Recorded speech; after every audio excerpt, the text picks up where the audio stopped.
அந்த கிரவுடுக்கு தகுந்த மாதிரி போலீஸ் பாதுகாப்பு கொடுத்தாங்களா?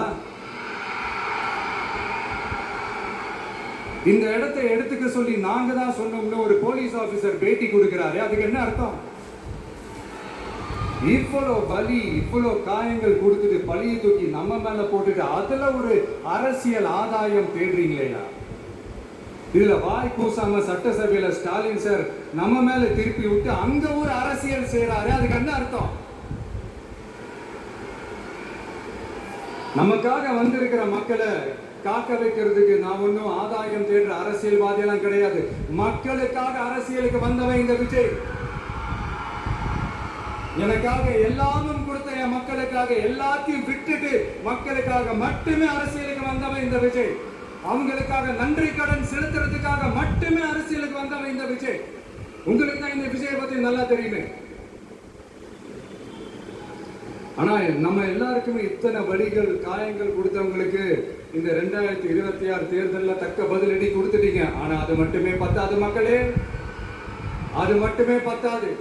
காலத்துக்கும் எழுந்திருக்கவே முடியாத அளவுக்கு நிரந்தரமான ஒரு பதிலடியை நீங்க கொடுத்துக்கிட்டே இருக்கணும்.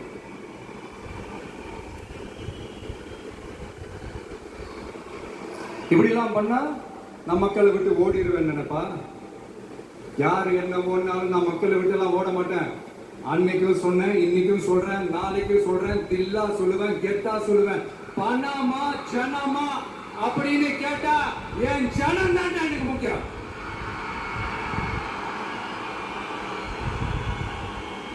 மக்களே, உங்களை விட எனக்கு இந்த காசு பணம் முக்கியமா என்ன? இவ்வளவு குறைகள் நம்ம மேல சொல்றாங்களே, இப்ப நான் சொன்ன மாதிரி அவங்களால ஓப்பனா சொல்ல முடியுமா? அந்த தில்லு இருக்கா, திராணி இருக்கா? ஒரு கிடையாது. ஆனா நம்ம மக்கள் அமைச்சு கொடுத்த நம்ம அரச குறைகள் மட்டும் டிசைனா மாடலா குறைகள் மட்டும் சொல்லுவாங்க.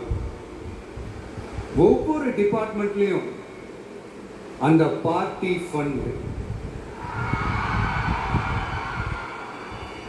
அந்த கட்சி நிதின்ற பேர்ல அடிக்கிற கொள்ளையெல்லாம் இந்த தீய சக்தியா இருக்கட்டும், தீந்து போன சக்தியா இருக்கட்டும், ரெண்டு பேரும் மாறி மாறி இதை தான் செஞ்சுட்டு இருக்கிறாங்க.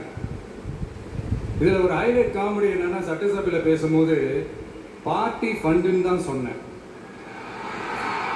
அது எந்த பார்ட்டி, என்ன ஃபண்டு, யாரு, என்ன பேரு எதுவுமே சொல்ல.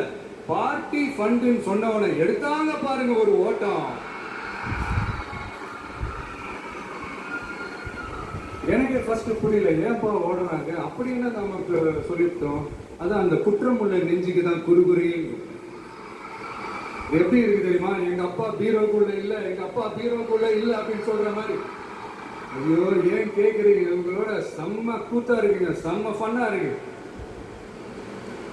சென்னையில ஒரு பாலம் கட்டுறதுக்காக நார்மலா ஆகிற செலவை விட அதிக செலவில், கிட்டத்தட்ட டபுள் மடங்கு செலவில் ஒரு டெண்டர் கொண்டு விட்டுருக்குறாங்க.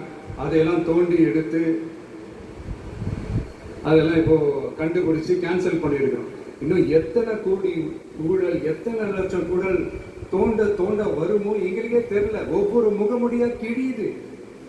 ஐயோ, இந்த விஜய் ஒவ்வொரு கதையா எடுத்து வெளியில விட்டுருவான் போல என்று திரும்புற பக்கெல்லாம் கதறல் கதறல் கதறல். காதல் இருந்து ரத்தம் வராத குறை.